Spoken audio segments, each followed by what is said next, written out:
بهم وضاق بهم ذرعا وقالوا لا تخف ولا تحزن انا منجوك واهلك الا امرأتك كانت من الغابرين انا منزلون على اهل هذه القرية رجزا من السماء بما كانوا يفسقون وَلَقَدْ تَرَكْنَا مِنْهَا آيَةً بَيِّنَةً لِقَوْمٍ يَعْقِلُونَ صدق اللہ مولانا العظیم۔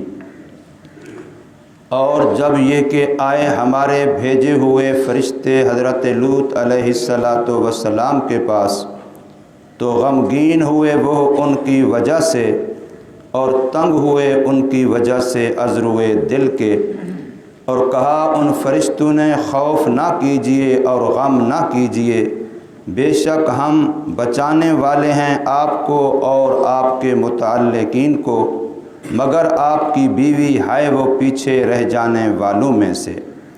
بے شک ہم اتارنے والے ہیں اس بستی والوں پر عذاب آسمانوں سے بوجہ اس کے جو ہیں وہ نافرمانیاں کرتے، اور البتہ تحقیق چھوڑ دیں گے ہم اس بستی میں سے ایک نشانی واضح ایسے لوگوں کے لیے جو عقل سے کام لیتے ہیں۔ سورہ عنکبوت کی آیت نمبر 33، 34 اور 35 آپ حضرات کے سامنے پڑھی گئی اور ترجمہ ہوا ہے۔ پچھلی آیات میں اس بات کا تذکرہ تھا کہ حضرت لوط علیہ السلام کی دعا کی قبولیت کی بنا پر اللہ تبارک و تعالی نے فرشتے بھیجے، لیکن پہلے وہ فرشتے حضرت ابراہیم علیہ السلام کے پاس گئے۔ ان کو ایک تو جا کر کے بیٹے کی خوشخبری اور بشارت دی، اور دوسرا پھر ان کو یہ بتایا کہ ہمارا اصل مقصد، اصل ہمارا جانا وہ قوم لوط پر عذاب کا معاملہ ہے۔ اور پھر فرشتے وہاں سے حضرت لوط علیہ السلام کے پاس پہنچے۔ چونکہ فرشتے انسانی شکل میں تھے، روایتوں میں لکھا ہے کہ 3 آدمیوں کی شکل میں تھے، 3 آدمی تھے، اور پھر امرد تھے، بے ریش جیسے نوجوان چڑھتی جوانی والے امرد بے ریش بچوں کی شکل میں تھے۔ تو لوط علیہ السلام کے پاس جب پہنچے انہوں نے بھی نہیں پہچانا کہ بھی یہ فرشتے ہیں، اور یہ بات کل گزری تھی کہ حضرت ابراہیم علیہ السلام نے بھی نہیں پہچانا۔ اگر پہچانا ہوتا تو پہلے کھانا لے کے نہ آتے، ان کے لیے کھانا تیار نہ کرواتے۔ تو اس سے پتہ چلتا ہے کہ یہ اولو العزم نبی بھی علم غیب نہیں رکھتے، علم غیب اللہ ہی کی صفت ہے۔ اللہ تبارک و تعالی جس کو جو چاہتا ہے وہ اپنی طرف سے علم عطا فرماتا ہے، اس میں کوئی شک نہیں ہے۔ اب ہم میں سے کون ہے جس نے آخرت کو دیکھا ہو، جنت کو دیکھا ہو، جہنم کو دیکھا ہو، پل صراط کو دیکھا ہو، میزان عدل کو دیکھا ہو؟ لیکن ہم سارے مانتے ہیں، اور یہی ایمان بالغیب ہے کہ ہم نے دیکھا نہیں ہے، پر ہمیں قرآن نے بتایا، صاحب قرآن نے بتایا، حدیث نے بتایا۔ ہمارا اتنا یقین ہے کہ جب ہم اپنی آنکھوں سے دیکھ لیں گے تب بھی ہمارے یقین میں کوئی اضافہ نہیں ہوگا۔ الحمدللہ ہمیں 100/100 یقین ہے کہ یہ ساری باتیں قرآن حدیث کی سچ اور حق ہیں۔ تو حضرت لوط علیہ السلام کے پاس جب پہنچے تو قرآن مجید یہ کہتا ہے سیّا بہم، وہ بڑے غمگین ہوئے۔ اب مہمان کے آنے پر تو بندہ خوش ہوتا ہے۔ حدیث پاک ہے نبی پاک صلی اللہ علیہ وسلم کی، من کان یؤمن باللہ والیوم الآخر، جو بندہ اللہ اور آخرت پر یقین و ایمان رکھتا ہے، فلیکرم ضیفہ، اس کے پاس جب مہمان آ جائے تو اپنے مہمان کا اعزاز و اکرام کرے۔ انزل الناس منازلہم، اور حدیث پاک میں فرمایا کہ مہمان اپنا مقدر ساتھ لے کے آتا ہے، الٹا گھر والوں کو برکتیں دے کے جاتا ہے۔ مہمان کے آنے سے، کھانے سے، کھلانے سے کسی کے روزی رزق میں قطعاً کوئی کمی نہیں ہوتی۔ اللہ تبارک و تعالی برکتیں الٹی اور زیادہ دیتے ہیں مہمان کی وجہ سے، اور مہمان کا روزی رزق اللہ الگ اس گھر میں بھیجتے ہیں جس گھر میں اللہ مہمان بھیجتے ہیں۔ تو اس لیے مہمان کے آنے پر تو بندے کو خصوصاً نیک آدمی کو دیندار کو خوش ہونا چاہیے۔ حضرت ابراہیم علیہ السلام کے بارے میں تو آپ سن پڑ چکے ہیں، ان کا تو مزاج تھا کہ وہ اکیلے روٹی کھاتے ہی نہیں تھے، ان کی تو تلاش ہوتی تھی کہ مہمان ہو اور میں ان کے ساتھ روٹی کھاؤں۔ مشہور واقعہ ہے کہ کسی دن مہمان جو نہیں تھا تو آپ روٹی نہیں کھا رہے تھے، باہر نکل کے انتظار کر رہے تھے کوئی اللہ کا بندہ مجھے ملے، میں اس کو بلاؤں، دعوت دوں اور اپنے ساتھ کھانے پہ بٹھاؤں، اس کے ساتھ کھانا کو۔ مہمان کے بغیر وہ کھانا نہیں کھاتے تھے۔ اس لیے قرآن مجید کے اندر آیا جب وہ فرشتے انسانی شکل میں پہنچے، انہوں نے پہچانا نہیں، انسان ہی سمجھا، اس وجہ سے کوئی بات نہیں کی، پہلے جا کے فوراً کھانا تیار کرایا۔ اور اس کے لیے باقاعدہ قرآن مجید کہتا ہے بعجل حنیذ، بھونا ہوا بچھڑا لے کے آئے، یعنی فوراً گائے کے بچھڑے کو ذبح کیا، اس کا گوشت بنوا کے بھونا۔ اتنا بڑی مہمان نوازی۔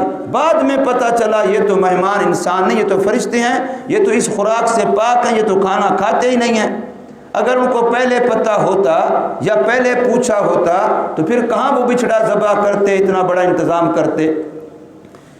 تو اتنا بڑے سخی آدمی، پھر حضرت لوط کی پرورش و تربیت بھی تو انہی کے پاس ہوئی ہے، یقیناً ان کے اندر بھی مہمان کی قدردانی تھی، سخاوت تھی، لیکن یہ مہمان کے آنے پر قرآن کہتا ہے سیّا بہم، بیچارے غمگین ہوئے۔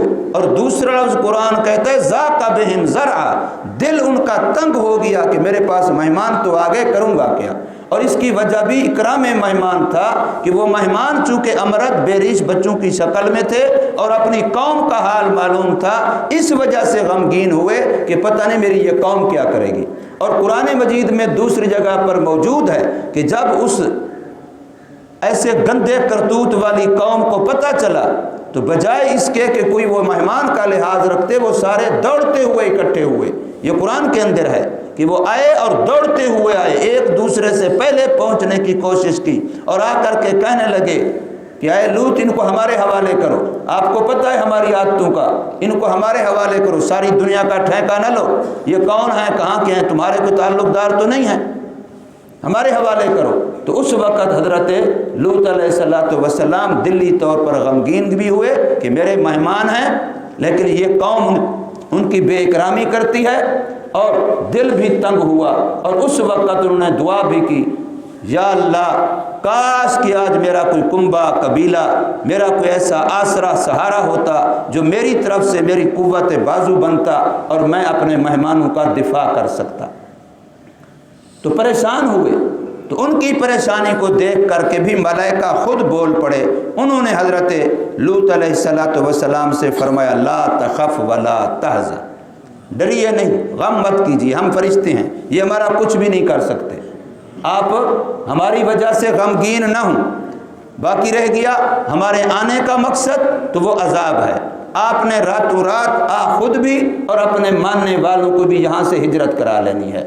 آپ چلے جائیں اور صبح کے وقت ان پر عذاب آ جانا ہے۔ الیس الصبح بقریب، قرآن دوسری جگہ پر کہتا ہے صبح کا وقت کیا قریب نہیں ہے، بس یہ رات کا کچھ حصہ ہی گزرنا ہے۔ آپ اپنے ماننے والوں کو ہجرت کرا لیجئے، یہاں سے چلے جائیے، اور پھر صبح ہوتے ہی ہم ان سے نمٹ لیتے ہیں، اللہ کا عذاب ان پر آنا ہے۔ تو قرآن کہتا ہے وَلَمَّا أَنْ جَاءَتْ رُسُلُنَا، اور جب آئے ہمارے بھیجے ہوئے فرشتے قاصد پیغام رسان لوطن، حضرت لوط علیہ السلام کے پاس، سیئ بہم، تو وہ ان کی وجہ سے غمگین ہوئے، وَضَاقَ بِهِمْ ذَرْعًا، اور عذروِ دل کے ان کو تنگی ہوئی، وَقَالُوا، اور کہا ان فرشتوں نے ان کے غم پریشانی کو دیکھ کر کے، لا تخف ولا تحزن، خوف اور غم نہ کیجئے، انا منجوکا، بے شک ہم بچا لیں گے آپ کو اور آپ کے گھر والوں کو جو آپ کے متعلقین ماننے والے ہیں، اہل بیت ہیں، سب کو، الا امرأتک، مگر آپ کی بیوی، کانت من الغابرین، وہ پیچھے رہ جانے والوں میں سے ہے چونکہ وہ ایمان نہیں لائی تھی۔ انا منزلون علی اہل هذه القریۃ، بے شک ہم اللہ کے حکم سے اتارنے والے اس بستی والوں پر، رجزا من السماء، عذاب آسمانوں سے، یعنی عذاب کا حکم ادھر سے آیا ہے۔ عذاب کا حکم، عذاب کے انتظامات ادھر سے ہیں اللہ کی طرف سے، اور کیوں ہیں؟ بما کانوا یفسقون، بوجہ اس کے جو یہ گناہ کرتے ہیں، فسق و فجور کرتے ہیں، شریعت کی حدود سے باہر نکلتے ہیں۔ فسق کا اصل معنی یہی ہے کہ بندہ حدود شریعت سے باہر نکل جائے۔ فسق کا معنی خروج ہوتا ہے۔ وَلَقَدْ تَرَكْنَا، اور فرمایا عذاب کے بعد بھی ہم اس بستی میں سے ایک ایسی نشانی چھوڑ دیں گے کہ جو نشانی بعد والے عقل والوں کے لیے باعث عبرت بنے گی، کہ یہاں بستی تھی، شہر تھا، آبادی تھی، لوگ تھے، ان کی زندگی کا سارا معمول تھا، چہل پہل تھی، اور آج کیا ہے؟